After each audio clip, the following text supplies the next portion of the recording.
دوسری طرف کشمالہ تھی، حیا جہانگیر کی بہن کشمالہ جہانگیر، اور اس کی آواز سے لگ رہا تھا وہ شدید غصے میں ہے۔ کشمالہ میرا بزنس پروجیکٹ ہے، یہاں اسی کو مکمل کرنے آیا ہوں۔ عمر سلطان کا لہجہ بھی مضبوط ہو چکا تھا۔ کچھ دیر پہلے والا ٹوٹا پھوٹا عمر سلطان کہیں چھپ گیا تھا۔ عمر سلطان، تمہیں حیا جہانگیر اب نہیں مل سکتی، کیوں اپنی زندگی برباد کر رہے ہو؟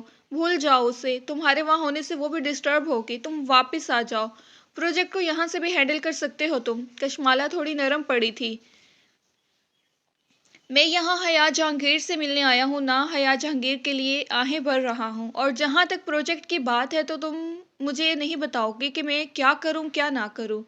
تم اپنے کام سے کام رکھو۔ وہ فون بند کر چکا تھا۔ وہ کشمالہ کے ہر وقت کے لیکچر نہ سن سکتا تھا، اور نہ ہی ان لیکچر سے اس کے دل میں موجود حیا کے لیے دیوانگی کم ہو سکتی تھی، سو بہتر تھا وہ کچھ کہتا اور نہ سنتا۔ کال ڈسکنیکٹ ہو چکی تھی، اور اب وال پیپر پر حیا جہانگیر کی تصویر نمایاں تھی، سرخ ہیئر بینڈ سر پر باندھے، لال گلاب کو ناک کے قریب کر کے سونگھتے۔ اس کی تصویر اتنی دلکش تھی کہ اس کی آنکھیں پھر سے نم ہونے لگیں کہ وہ جتنی بھی دلکش تھی اس کی تو نہیں تھی، اور یہ بات اسے حد درجہ رلاتی تھی۔ نیکسٹ، آج جمعرات تھی، اور ہر جمعرات نوید ہاؤس میں شام کو کچھ نہ کچھ ایسا بنتا تھا جس پر دعا کر کے اسے محلے میں بانٹا جاتا تھا۔ حیا نے آج حلوہ بنایا تھا جسے بانٹنے وہ اب گھر سے باہر نکلی تھی، اور اب سارے محلے میں دینے کے بعد وہ کشان کے گھر میں داخل ہوئی تھی۔ کشان کے گھر میں کشان کے علاوہ اس کی ایک چھوٹی بہن اور ماں تھیں۔ اس نے حلوے کی پلیٹ کشان کی ماں کو پکڑائی۔ جب کشان نے اس کے ہاتھ میں فون لا کر تھما دیا، حیا نے بدک کر کشان کو دیکھا۔ میرے پاس عمر سلطان کا کوئی پیغام لے کر مت آیا کرو کشان، نہ میں اس سے ملنا چاہتی ہوں اور نہ ہی بات کرنا چاہتی ہوں، حیا نے غصے سے کہہ کر فون کشان کی طرف بڑھایا تھا۔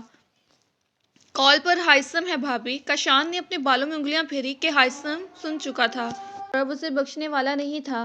حیا نے ایک نظر فون کی اسکرین کو دیکھا جہاں ہائثم کالنگ لکھا آ رہا تھا، اور اس نے ایک تیز نظر کشان پر ڈالی اور سائڈ پر ہو کر فون کان سے لگایا۔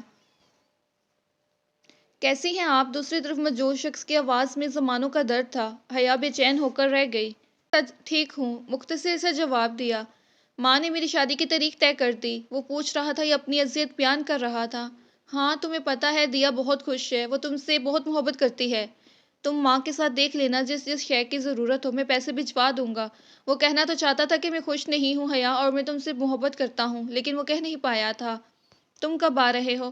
چھٹی کے لیے درخواست دی ہے، جلد آ جاؤں گا، ہائثم نے کہا۔ اچھا چلو ٹھیک ہے، میں چلتی ہوں، پھوپھو انتظار کر رہی ہوں گی، اس نے کہہ کر فون کاٹنا چاہا تھا کہ ہائثم گویا ہوا۔ عمر سلطان ابھی تک وہیں ہے؟ مجھے نہیں پتا، جس سے محبت ہوتی ہے اس کا پتہ ہوتا ہے، پھر وہ کہاں ہے؟ ہائثم نے کہا۔ میرے اندر تو ہر جذبہ اس دن اپنی موت مر گیا جب مجھے بتایا گیا کہ میں نے ایک شخص کو مارا ہے، اور اس شخص کی موت کے لیے نوید ہاؤس میں جب مجھے عمر قید سنائی گئی تو محبت کے ساتھ ہر جذبہ اس دن مر گیا، اور سارے نام بھول گئے جن سے محبت تھی۔ وہ نہ چاہتا ہوئے بھی اپنی اذیت بیان کرنے لگی تھی۔ محبت اپنا انتقام تو لیتی ہے نا حیا؟ وہ تنزن گویا ہوا کہ تم نے محبت کو مارا تھا تو لازم تھا محبت بھی تمہارے لیے مر جاتی۔ میں نے ارحم نوید کو نہیں مارا، کتنی بار بتاؤں تمہیں؟ وہ دبا دبا سے چیخی تھی۔ مجھے تمہارے کہے پر یقین آ جائے، لیکن پھر سوچتا ہوں اور کون ہے جو میرے بھائی کو مار دے کہ اس نے تو فقط تم سے محبت کی تھی۔ وہ ان 2 سالوں سے خود کسی نتیجے پر نہیں پہنچ پا رہا تھا۔ حیا نے غصے سے فون بند کیا اور کشان کو پکڑاتے بنا حلوے کے برتن واپس لیے اور تیز تیز وہاں سے نکلتی چلی گئی، اور پیچھے سے کشان کی ماں آوازیں کرتی رہ گئی۔ نیکسٹ، وہ بجلی کے بل بھرنے آئی تھی اور اب لائن میں لگی کھڑی تھی جب اس کے کندھے پر لٹکتے بیگ میں موبائل تھرایا۔ اس نے بیگ کھول کر موبائل نکالا۔ ہائثم کی کال تھی۔ یقیناً اس نے شائستہ بیگم سے بات کرنے کا فون کیا تھا، کیونکہ یہ موبائل شائستہ بیگم کا تھا جس میں کچھ خرابی ہو گئی تھی تو انہوں نے ٹھیک کروانے کے لیے دیا تھا۔ وہ ابھی اسی شش و پنج میں تھی کہ کال اٹینڈ کرے یا نہ کرے کہ موبائل چپ ہو گیا اور اس کا نمبر بھی آن ہو گیا۔ وہ بل بھر کر باہر نکلی تو موبائل ایک بار پھر تھرانے لگا۔ اس نے کال ریسیو کر کے موبائل کان سے لگایا اور بولی، ہیلو حیا، آپ ماں کہاں ہیں؟ اس نے پوچھا۔ موبائل خراب تھا، بازار آئی تھی تو بھی ٹھیک کروایا ہے، حیا نے بتایا۔ اچھا کیسی ہیں آپ؟ یہ پوچھنے کی فارمیلٹی کیوں کرتے ہو جب تم جانتے ہو کہ میں ٹھیک نہیں ہوں؟ وہ سڑک کے کنارے چلنے لگی۔ کیا آپ کو فرق پڑ رہا ہے میری شادی سے؟ وہ خوش فہم ہوا کہ وہ بھی ہاں کہہ دے گی، لیکن وہ بولی تو تمام خوش فہمیوں پر اوس ڈال دی۔ نہیں، لیکن مجھے فرق پڑ رہا ہے حیا، وہ اذیت بھرے لہجے میں گویا ہوا تھا، اور حیا جان کا دشمن جان بنا بیٹھا تھا اسے۔ دیکھو ہائسم، میری زندگی قید سے قید تک کی کہانی ہے اور اس قید کو مجھے اکیلے ہی کاٹنا ہے۔ تم میرے اچھے دوست ہو، میں نہیں چاہتی تمہاری زندگی میری وجہ سے برباد ہو۔ حیا نے اسے سمجھانا چاہا۔ آپ کے بغیر بھی تو زندگی برباد ہی ہے حیا۔ یہ پہلا اظہار تھا جو 2 سال کی نفرت کے بعد کیا گیا تھا، جو 2 سال کی عزت کے بعد کیا گیا تھا۔ حیا نے گہری سانس لی اور سڑک کنارے لگے درخت کے نیچے جا بیٹھی۔ محبت ایک بار ہی ہوتی ہے ہائثم، اور میں اپنے حصے کی محبت کر چکی ہوں اور مجھ سے اس زندگی میں نہیں ہوگی۔ اس کا لہجہ سمجھاتا ہوا تھا۔ محبت میں کر لوں گا حیا، اس نے التجا کی تھی۔ حیا جہانگیر تمہارے لیے نہیں بنائی گئی ہائثم نوید، اس بات کو مان کیوں نہیں لیتے؟ وہ جو ایک تم سے محبت کرتی ہے اس کی محبت کو زندگی دے دو، دیا کا دیا بجھنے سے بچا لو۔ کسی ایک کو محبت راس آنی چاہیے، تو وہ مجھ کو راس آ جائے تو محبت کا کیا جاتا ہے یار، اذیت تھی اس کے لہجے میں۔ میں ایک قاتلہ ہوں اور میری یہی غلامی کی زندگی ہے، اور میں خوش ہوں کہ تمہاری شادی ہو رہی ہے۔ تم خوش رہو گے تو مجھے خوشی ہوگی۔ وہ جو نوید ہاؤس کا ایک مکین میری وجہ سے ہر خوشی سے محروم ہو کر مر گیا، تو اب میں چاہتی ہوں کہ تم زندگی کی خوشیوں سے محروم نہ رہو۔ حیا کو بس فکر تھی تو اس کا دوست خوش رہے، وہ دوست جو اس کا شوہر تھا۔ تمہیں مجھے بانٹ کر ذرا دکھ نہیں ہوگا؟ تم میرے ہوتے تو مجھے دکھ ہوتا، دوست کو بانٹنے سے کوئی دکھ نہیں ہوتا، حیا نے کہا۔ میں تو خود کو بٹا ہوا ہی سمجھوں گا یار، اور یاد رکھنا بٹا ہوا مرد کانچ جیسی عورت کو پتھر میں ڈال دیتا ہے، یہ نہ ہو دیا جسے تم روشن رکھنا چاہتی ہو پتھر ہو جائے۔ ہائے کیا عزت تھی اس لہجے میں کہ محبت کاٹ رہی ہے اسے۔ وقت کے ساتھ سب ٹھیک ہو جاتا ہے، انسان سب کچھ بھول جاتا ہے، تم بھی بھول جاؤ گے۔ کیا آپ نے عمر سلطان کو بھلا دیا؟ سوال تھا یا پتھر اسے بڑی زور کا لگا تھا۔ اس کی آنکھ میں کچھ چبھا سا تھا، شاید وہ عمر سلطان کی یاد تھی۔ گھبرا کر اس نے جلدی سے فون بند کر کے موبائل بیگ میں رکھا اور چہرہ دونوں ہاتھوں میں چھپا لیا۔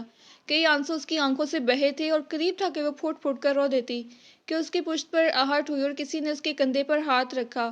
وہ بدک کر پلٹی اور سامنے عمر سلطان کو کھڑے دیکھ کر پتھر ہوئی تھی۔ دیکھو تم مجھے ہر جگہ دکھائی دیتے ہو، کانچ ٹوٹ کر کیسے بکھرتا ہے کوئی۔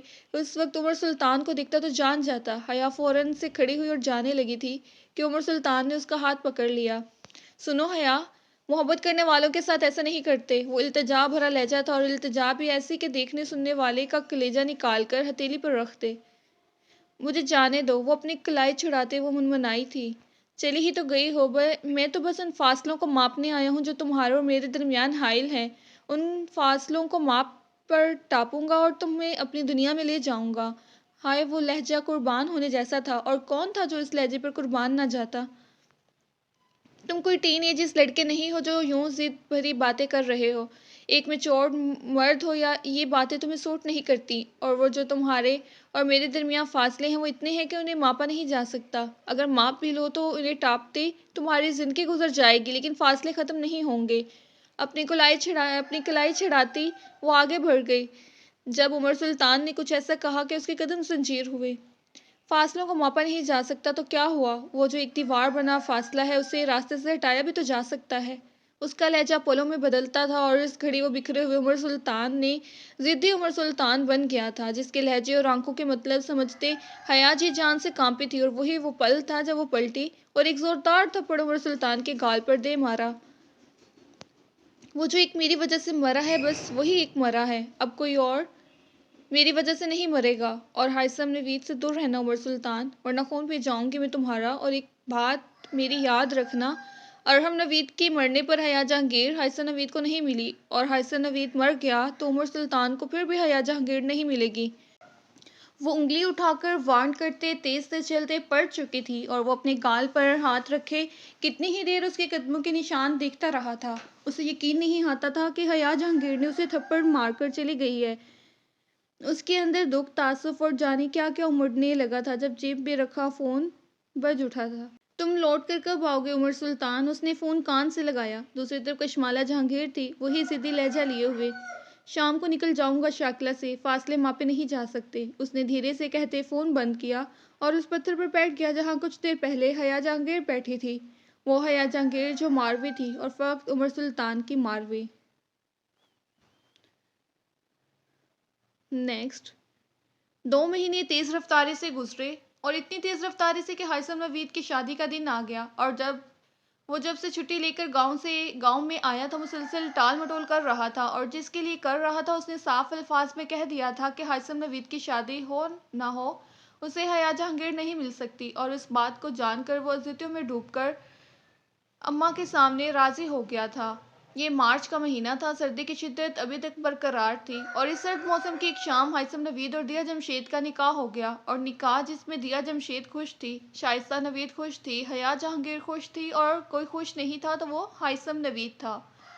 شائستہ بیگم نے دل کے سارے ارمان نکالے تھے شادی پر، وہ بے انتہا خوش تھیں اور یہ خوشی ان کے چہرے سے جھلک رہی تھی۔ چھوٹا سا نوید ہاؤس کو دلہن کی طرح سجایا گیا تھا، برآمدے میں برقی کمکمے لگے ہوئے تھے، سنہری کمکموں تلے دیا جمشید سرخ لباس میں دمک رہی تھی، وہ سرخ لباس جو حیا جہانگیر کا من پسند تھا، لیکن ہمیشہ کی طرح وہ سفید سادہ لباس میں تھی، لیکن خلاف معمول بال کھول کر کندھوں پر بکھیرے ہوئے تھے۔ وہ سوگ میں تھی اور یہ سوگ ہر خوشی غمی میں اس پر فرض تھا۔ کئی رشتہ داروں نے حیا کو دیکھا تو رخ پھیر لیا، ارحم قتل کیس کے بعد وہ ان کے لیے قابل نفرت ہو گئی تھی۔ کچھ رشتہ داروں نے تعصب سے اسے دیکھ کر سر جھٹکا، جیسے افسوس کرنا چاہ رہے ہوں۔ اس نے بھاری دل اور مسکراتے لبوں کے ساتھ بالوں کو کان کے پیچھے اڑسا اور برقع کے کمکموں تلے جگمگاتی دیا کی طرف بڑھی تھی کہ شائستہ بیگم کی آواز پر رک گئی۔ منحوس عورتیں نئی نویلی دلہن کے پاس نہیں جاتیں، اور اگر وہ قاتلہ ہو تو مزید دوری بنانے کی ضرورت ہے۔ حیا کی گردن شرمندگی سے جھک گئی تھی، اور وہیں کئی رشتہ دار کانوں میں سرگوشیاں کرتے پھسپھسانے لگے تھے۔ اس کا اور دیا جمشید کا موازنہ کیا جانے لگا، اور کسی بھی طرح وہ دیا جمشید سے بہتر ثابت نہیں ہو سکی تھی، کیونکہ وہ سب کی رضامندی اور خوشی سے ہائثم کی زندگی میں شامل ہوئی تھی۔ کاش وہ بھی اتنی ہی عزت سے عمر سلطان کی زندگی میں داخل ہو سکتی، اور کاش ارحم نوید نہ مرا ہوتا تو سب کچھ ممکن تھا۔ شائستہ بیگم اور سعدیہ خانم، دیا کی ماں، نے اسٹیج کی طرف بڑھتے نفرت سے اسے دیکھا۔ شائستہ بیگم کے ہزار بار منع کرنے کے باوجود وہ چلی آئی تھی کہ وہ اپنے دوست کی شادی میں شرکت کرنا چاہتی تھی۔ صوفہ پر براجمان مہمان اسے گردنیں موڑ موڑ کر دیکھ رہے تھے، اس کے رخسار گلابی ہوئے، وہ مشکل مسکراتے ہوئے پیچھے ہٹ گئی۔ ہائثم نے نگاہوں کا زاویہ بدلے بغیر اسے ٹکٹکی باندھ کر دیکھا۔ اس نے ایک جانب رکھا خالی صوفہ دیکھا اور پھر وہاں بیٹھ گئی۔ وہ قاتلہ تھی اور ایک قاتلہ لوگوں کے ساتھ نہیں بیٹھ سکتی تھی۔ وہ پھر بھی مسکراتی رہی۔ یکایک سب نے دیکھا کہ ہائثم اپنی دلہن کے پہلو سے اٹھا اور تیزی سے گھر سے نکلتا چلا گیا۔ کئی گردنوں نے مڑ کر ہائثم کو جاتے دیکھا، اور شائستہ نوید اور سعدیہ خانم نے نفرت سے حیا کو دیکھا۔ دیا جمشید نے حیا جہانگیر کے روشن چہرے پر ایک نظر ڈالی اور سر جھکا دیا۔ کئی آنسو ٹپ ٹپ اس کے ہاتھوں پر گرنے لگے تھے۔ نیکسٹ مہمان آہستہ آہستہ جا چکے تھے، اور نئی نویلی دلہن شائستہ بیگم کے تخت پر سر جھکائے بیٹھی، اور شائستہ بیگم اور سعدیہ خانم جلے پیر کی بلی کی طرح پورے گھر میں گھوم رہی تھیں۔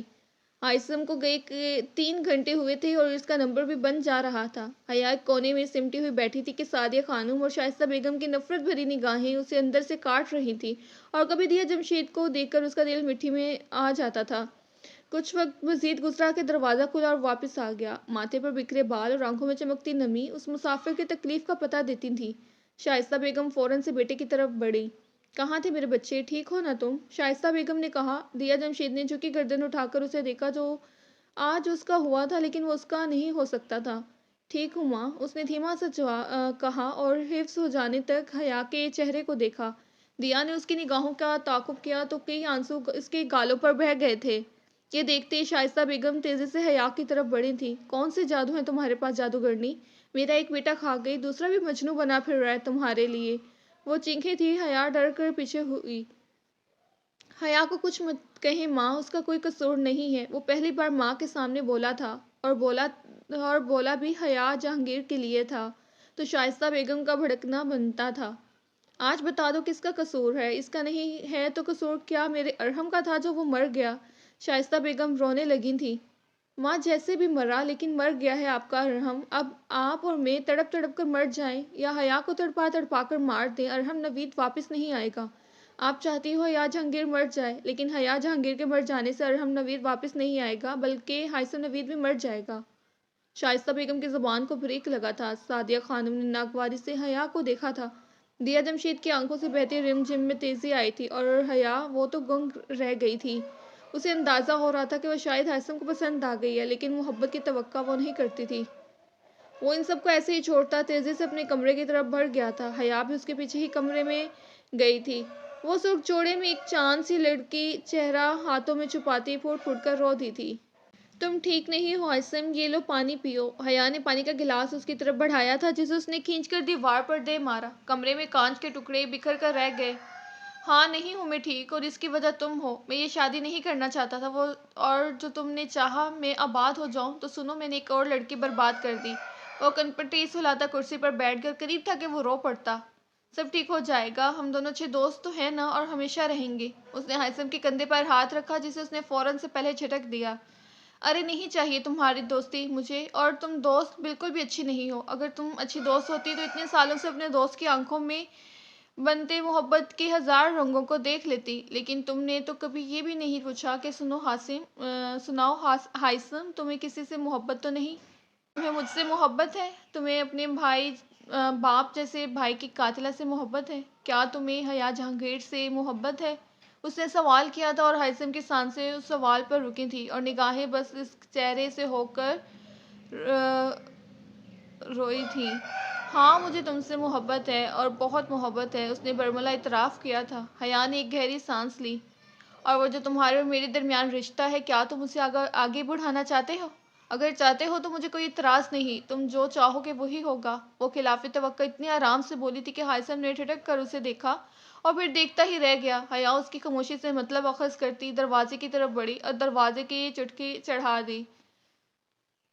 باہر کھڑی شائستہ بیگم اور سعدیہ خانم نے ایک دوسرے کو دیکھا تھا۔ دیا کسی ہارے ہوئے مسافر کی طرح لڑکھڑاتے قدموں سے اس کمرے کی طرف بڑھ گئی جسے آج کے دن کے لیے سجایا گیا تھا، اور صرف اس کے لیے سجایا گیا تھا۔ حیا نے دروازہ بند کرنے کے بعد گلے میں ڈالا دوپٹہ اتار کر صوفے پر پھینکا اور کلپ میں لگے بال کھول دیے۔ ہائثم حیرانی سے اسے دیکھ رہا تھا۔ وہ کیا کر رہی تھی یا کہہ رہی تھی اسے سمجھ نہیں آ رہی تھی۔ تمہارے اور میرے درمیان جو رشتہ ہے میں اسے آگے بڑھانے کو تیار ہوں، اگر یوں تمہاری خوشی ہے تو میں انکار نہیں کروں گی۔ اس کی بات پر ذرا ہائثم کے پلے پڑی تو اس نے بے اختیار اپنی کنپٹی سے ہلائی اور اٹھ کر صوفے پر پڑا اس کا دوپٹہ اٹھا کر اس کے کندھوں پر ڈالا۔ میری خوشی تمہاری خوشی میں ہے اور تمہاری خوشی میرے ساتھ نہیں ہے۔ میں نے تمہیں کبھی پانے کا سوچا ہی نہیں۔ تم چلی جاؤ یہاں سے، تم عمر سلطان کے پاس چلی جاؤ۔ اسے کندھوں سے تھامے وہ کہہ رہا تھا اور وہ یک ٹک اسے دیکھ رہی تھی۔ کیوں جاؤں میں؟ کیونکہ تمہارے ہوتے ہوئے میں اپنے نئے رشتے میں آگے نہیں بڑھ پاؤں گا۔ تم جاؤ یہاں سے، کچھ دن بعد بھول جاؤں گا تو دیا کے ساتھ ایک نئی زندگی شروع کروں گا۔ پھر کبھی زندگی کے کسی موڑ پر ملے تو دوستوں کی طرح ملیں گے۔ وہ اسے جانے کو کہہ رہا تھا اور وہ ہر بات کو جانے دے کر اسے جانے کا کہہ رہا تھا۔ حیا نفی میں سر ہلاتی صوفے پر بیٹھ گئی۔ وہ یوں کیسے جا سکتی تھی؟ اور اگر جانا بھی چاہتی تو شائستہ بیگم اسے جانے نہ دیتی۔ نیکسٹ۔ دوسری صبح نوید ہاؤس میں ایک اور بھونچال لائی تھی۔ وہ بھونچال تھا کشمالہ جہانگیر۔ اس کی گاڑی جب نوید ہاؤس کے گیٹ پر رکی تو زوردار ہارن سے پورا محلہ دہل اٹھا تھا، اور اسی زوردار غصے کے ساتھ وہ نوید ہاؤس میں داخل ہوئی تھی۔ دھوپ سینکتی سعدیہ خانم اور شائستہ بیگم نے اسے آتا دیکھا تو ناک منہ چڑھا لیا کہ کشمالہ جہانگیر حیا جہانگیر سے بہت مختلف تھی۔ وہ کسی کا ادھار نہیں رکھتی تھی اور نہ لحاظ کرتی تھی۔ حیا بکھرے گھر کو سمیٹنے میں لگی ہوئی تھی جب اسے دیکھ کر حیران ہوئی تھی کہ اسے بھیجنے کے بعد وہ 2 سال تک یہاں نہیں آئی تھی، اور آج کیوں آئی تھی؟ تمہیں کہا تھا میں نے حیا ان لوگوں پر زیادہ مہربان نہ ہو، غریب لوگ ظرف کے بھی غریب ہوتے ہیں۔ شائستہ بیگم کی طرف وہ کینت تو نظروں سے دیکھ رہی تھی۔ زبان سنبھالو لڑکی، شائستہ بیگم بھی چینخی تھی۔ ہائثم بھی کمرے سے باہر نکل آیا تھا۔ زبان سنبھال کر ہی تو رکھی ہوئی ہے، ورنہ جو 2 سال آپ نے میری بہن پر ظلم کی ہیں میں ان کا ایسا منہ توڑ جواب دیتی کہ آپ یاد رکھتی۔ کشمالہ جہانگیر بھی کوئی شے ہے، وہ بھی اسی انداز میں بولی تھی۔ اور جو تمہاری بہن نے ظلم کیا اسے تم نے یاد نہیں رکھا؟ میرا کلیجہ چھلنی کیا ہے تمہاری بہن نے، میرے جگر کے ٹکڑے میرے بیٹے کو مارا ہے۔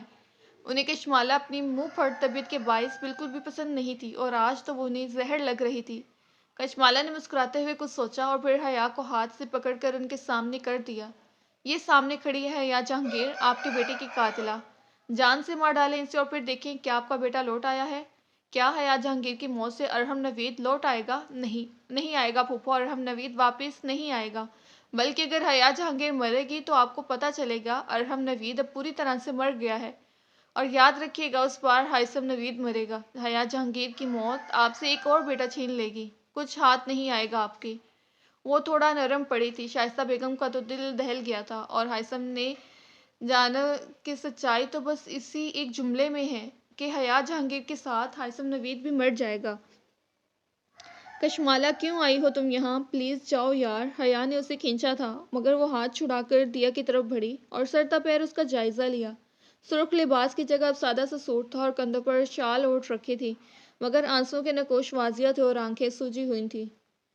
تو تم ہو شائستہ نوید کی چہیتی اور نہیں بہو، اپنی ساس کی طرح تم بھی تو نفرت بھر کر آئی ہوگی یہاں۔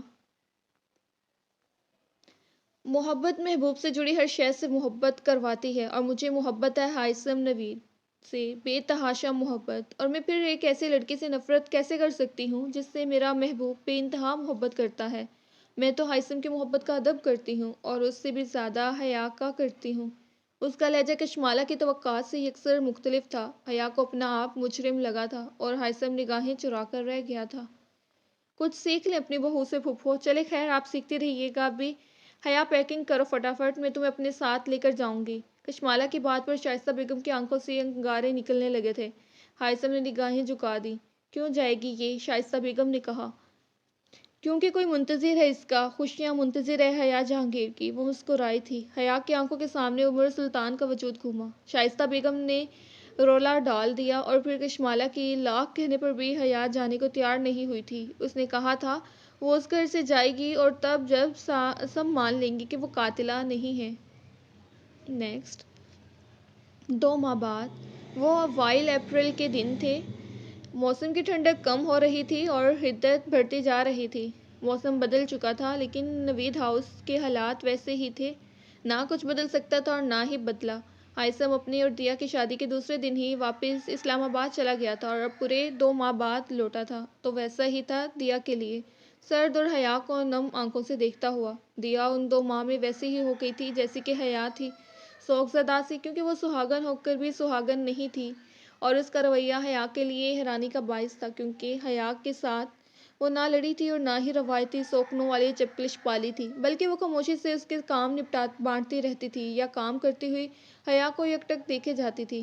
آج بھی حیا دھوئے ہوئے کپڑے تار سے اتارنے کے بعد تخت پر بیٹھی طے کر رہی تھی۔ جب اس نے خود پر نظروں کا حصار محسوس کیا تو جان لیا کہ آج بھی دیا جمشید اس کے چہرے کو تک رہی ہے، اور اس کا یہ تکنا حیا کو کبھی کبھار الجھا دیتا تھا کہ جانے دیا اس کے چہرے پر کیا کھوجتی رہتی ہے، اور پوچھنے پر اسے جھٹک کر مسکرا دیتی تھی۔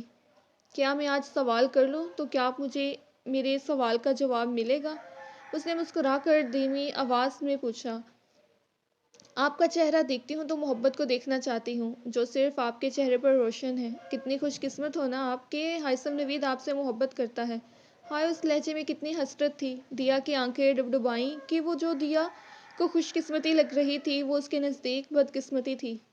مت دیکھا کرو میرے چہرے کو، لگتا خوبصورت ہے مگر بڑا بدصورت ہے، لگتا خوش قسمت ہے مگر بڑا بدقسمت ہے۔ محبت بھی کتنی عجیب شے ہے نا، کسی کے لاڈ اٹھانے کی چاہ رکھنے والا کسی کو آنکھ اٹھا کر بھی نہیں دیکھتا۔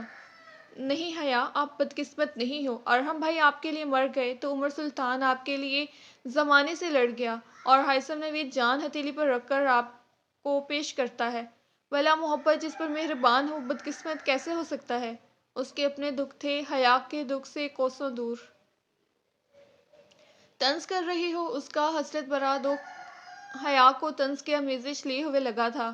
نہیں، میں تو آپ پر رشک کر رہی ہوں، اس نے نفی میں سر ہلایا تھا۔ مجھ سے پوچھو، محبت جس پر مہربان ہو اس سے بڑا بدقسمت کوئی نہیں ہے۔ میں محبتوں کی چاہ نہیں کی تھی، میں نے بس محبت چاہی تھی، اور صرف یہ ایک چاہ لے ڈوبی مجھے محبت لے ڈوبی دیا۔ مجھے خوش قسمت نہ کہو، بڑی تکلیف ہوتی ہے مجھے۔ اس نے تہکے ہوئے کپڑے اٹھائے اور اپنے کمرے میں چلی آئی۔ دروازہ کھولا تو سب سے پہلی نظر بیڈ پر پڑتی جہاں وہ سو رہا تھا۔ وہ 2 ماہ بعد کل ہی آیا تھا۔ کمرے میں پنکھا پوری رفتار سے چل رہا تھا۔ حیا نے کپڑے الماری میں رکھے اور اس کے سرہانے جا کھڑی ہوئی۔ وہ پرسکون سا سو رہا تھا اور جب جاگتا تھا تو بڑا بے چین نظر آتا تھا۔ محبت کا تکون سب کو برباد کر رہا تھا۔ کوئی نم آنکھیں لیے ہائثم کا منتظر تھا تو ہائثم کی نگاہیں اس کے گرد گھومتی رہتی تھی۔ وہ کمرے کا دروازہ بند کرتی پلٹ گئی تھی۔ Next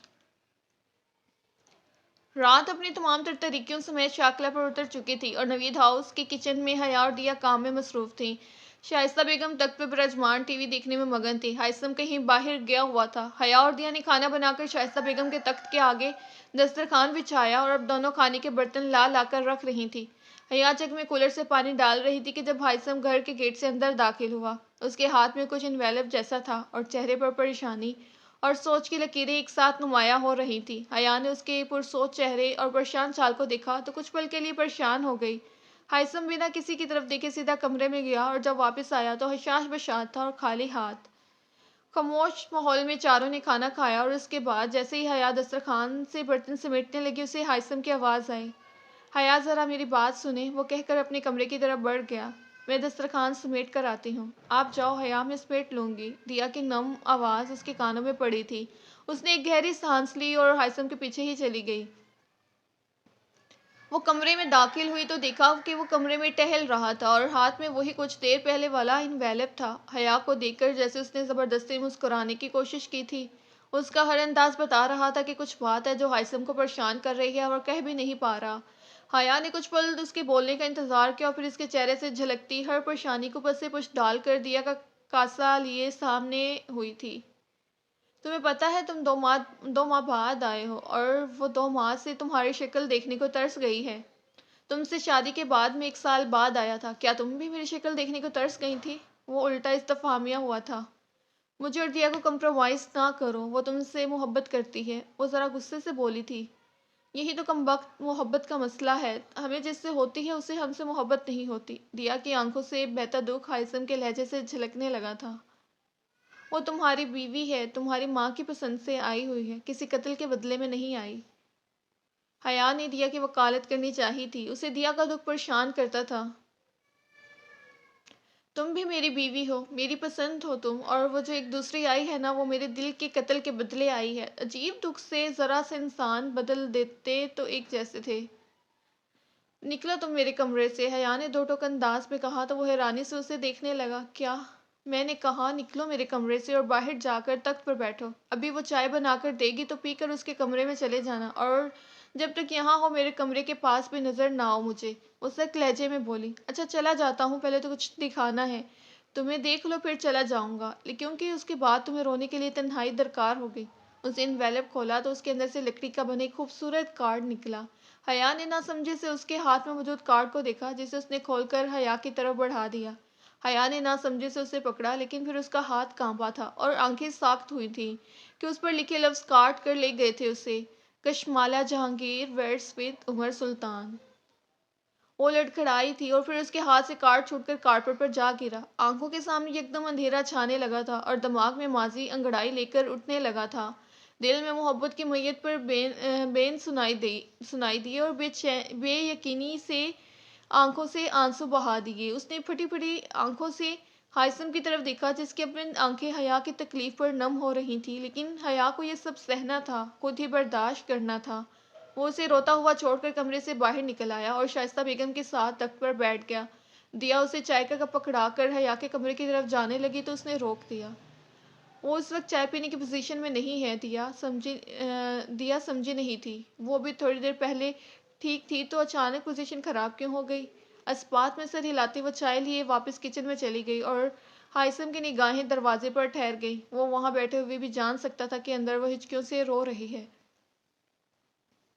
next. محبت سے ہوئی نفرت ہے تیری بے وفائی سے، شکستہ دل ہوا میرا ہے تیری یوں جدائی سے۔ نہیں ہے حوصلہ مجھ میں کسی سے اب محبت کا، کہ ڈرتا ہوں میں دوبارہ کسی بے جگ ہنسائی سے۔ جسے اپنا بنایا تھا بڑا ہی بے وفا نکلا، ارادہ ہی نہیں بدلا اس نے میری دہائی سے۔ مجھے تیری محبت پر کبھی شک نہیں گزرا، مگر وہ جھوٹ تھا سارا جو بولا تھا صفائی سے۔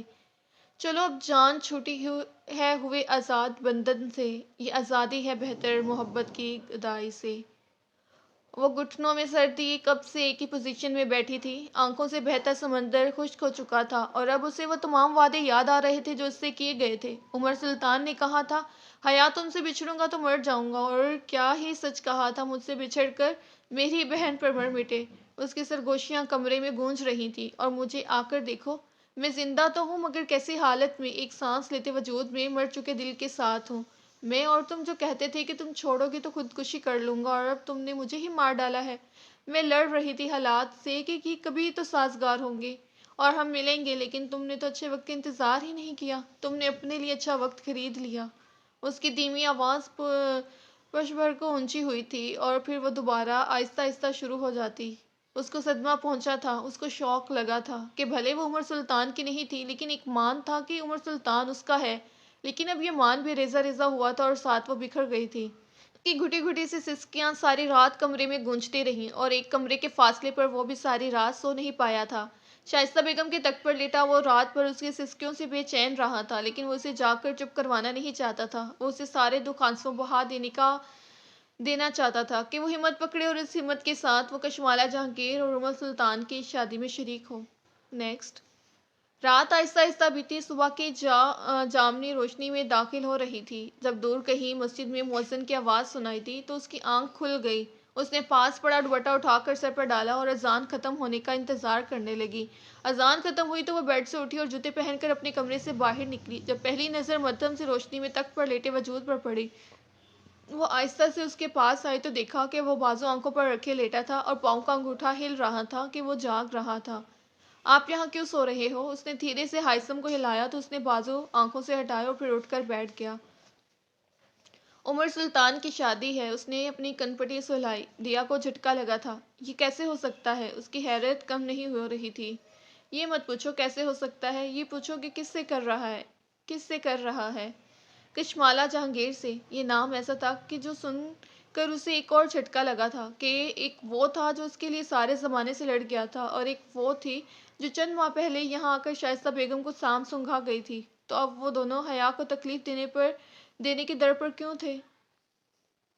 حیا رو رہی ہے، اسے حیا کی فکر ستانے لگی تھی۔ وہ تڑپ رہی ہے اور بہت تڑپ رہی ہے۔ وہ دکھ بیان کرنے سے قاصر تھا۔ کچھ وقت یوں ہی سرکا اور پھر حیا کے کمرے کا دروازہ کھلا۔ دونوں نے بیک وقت اس کی طرف دیکھا۔ ہائثم اٹھ کر باہر نکل گیا، جبکہ حیا ٹونٹی کے پاس بیٹھی ہاتھوں کو دھوئے جا رہی تھی۔ شاید وہ وضو کرنے آئی تھی اور اب بھول چکی تھی کہ کیا کرنا ہے اسے۔ دیا نے دکھ سے اسے دیکھا اور اس کے پاس آئی۔ کب ہے عمر سلطان اور کشمالہ جہانگیر کی شادی؟ اس نے پوچھا۔ کل ولیمہ ہے، ولیمے پر بلایا ہے مجھے اس نے وہ ہاتھوں کو رگڑتی ہوئی بولی۔ آپ جائیں گی؟ اس نے پوچھا۔ نہیں۔ آپ جائیں گی حیا، اور آپ کو جانا ہوگا حیا۔ وہ دونوں آپ کو تکلیف دینا چاہ رہے ہیں اور آپ تکلیف میں ہیں حیا۔ آپ جائیں گی، آپ ہائثم کے ساتھ جائیں گی، پورے وقار کے ساتھ اپنے شوہر کا ہاتھ تھام کر جائیں گی، اور مسکرا کر بتائیے گا کشمالہ جہانگیر کو کہ وہ جس پر اترا رہی ہے وہ اترن ہے آپ کا، اور جو آپ کے ساتھ ہے وہ ازل سے آپ کا ہے، دنیا کو بھلا کر صرف آپ کا ہے حیا۔ دیا نے ٹوٹی بند کر کے اس کے دونوں ہاتھ اپنے ہاتھوں کی گرفت میں لیے تھے۔ تم خود کو کیوں تکلیف دیتی ہو؟ حیا کو اس پر حیرت ہوئی، جو ایک سوکن ہو کر اس سے ہائثم کو قریب کرنے کی بات کرتی تھی اور خود دور ہو جاتی تھی۔ میں محبت میں محبوب سے زیادہ، محبوب سے جڑے ہر رشتے اور ہر شے سے محبت کرتی ہوں۔ وہ مسکرائی تھی۔ بڑی ظرف والی ہو تم، جو مجھ سے فقط اس لیے محبت کرتی ہو کہ ہائثم مجھ سے محبت کرتا ہے، اور میں کتنی کم ظرف ہوں کہ کل رات سے کئی بار میں نے کشمالہ جہانگیر سے نفرت کی ہے۔ صبح کا جامنی اندھیرا چھٹ کر اب سرمئی روشنی میں بدلنے لگا تھا، اور وہ دونوں صحن میں جائے نماز ڈالے نماز پڑھنے میں محو تھی۔ گیٹ کھلا اور ہائثم ایک بچے سے نماز پڑھ کر لوٹ آیا تھا۔ اس کی نگاہیں حیا کے چہرے سے ٹکرائیں، جہاں آنسوؤں کے نشان تھے اور آنکھیں سوجی ہوئی تھیں۔ اس نے چاہا کہ وہ دنیا کو نیست و نابود کر کے رکھ دے۔ حیا نے سلام پھیر کر اس کی طرف ایک نگاہ ڈالی اور پھر دعا کے لیے ہاتھ اٹھا دیے۔ آنکھیں نم ہونے لگی تھیں۔ برابر میں رکوع کرتی حیا کی آنکھیں بھی بہنے کو بےتاب ہوئی تھیں۔ برابر میں رکوع کرتی دیا کی آنکھ بھی بہنے کو بےتاب ہوئی تھی۔ ہائثم جائے نماز پر حیا کے سامنے ہو کر بیٹھ گیا اور یکٹک اسے دیکھے گیا۔ دیا نے سلام پھیرا تو اس منظر نے اس کی آنکھوں میں کانٹے چبھوئے تھے کہ یہ کتنا مکمل منظر تھا۔ دعا کرنے کے بعد وہ جائے نماز طے کر کے کچن کی طرف جا چکی تھی، جبکہ حیا بند آنکھوں سے ابھی تک دعا مانگنے میں مشغول تھی اور ہائثم اسے دیکھنے میں۔ حیا نے دعا ختم کر کے ہاتھوں کو چہرے پر پھیرا اور کھڑی ہو گئی۔ ہائثم نے جائے نماز اٹھا کر طے کی اور تخت کے اوپر بنے ریک میں رکھ کر اس کا بازو تھاما اور کمرے میں لے گیا۔ اسے صوفے پر بٹھا کر خود بھی برابر میں بیٹھا اور اس کے دونوں ہاتھ تھام کر اس کا رخ اپنی طرف کیا۔ کیا فیصلہ کیا ہے تم نے؟ دیا کہتی ہے مجھے جانا چاہیے، اور اتنا مضبوط ہو کر جانا چاہیے کہ وہ دونوں ایک عرصہ اس فیز سے نکل نہ پائیں۔ اس نے بتایا۔ تم کیا چاہتی ہو؟ میں ان کو کیا جھٹکا دوں ہائثم، میں تو خود ایسے فیز میں ہوں جس سے ایک عرصہ نکل پانا ناممکن ہے، اور ویسے بھی سوچا جائے تو ٹھیک کیا ہے عمر نے، وہ زندگی ایک میری خاطر کیوں برباد کرتا بھلا؟ اس کی آواز رند گئی تھی۔ تو طے رہا کل ہم جائیں گے اور ضرور جائیں گے۔ ہائثم نے اس کا گال تھپتھپایا تو وہ مسکرا دی اور پھر مسکراتے مسکراتے رو دی، اور پھر ہائثم کے سینے پر سر رکھ کے وہ کتنی ہی دیر بس آخری بار ناکام محبت کا شوق مناتی رہی۔ جی تو پیارے ریڈرز، نیکسٹ پارٹ میں ہمارا ناول مکمل ہو جائے گا، پارٹ 4 میں نے تیرا نام دل رکھ دیا، مورل سٹوریز ورڈ پر آپ پڑھ سکتے ہیں۔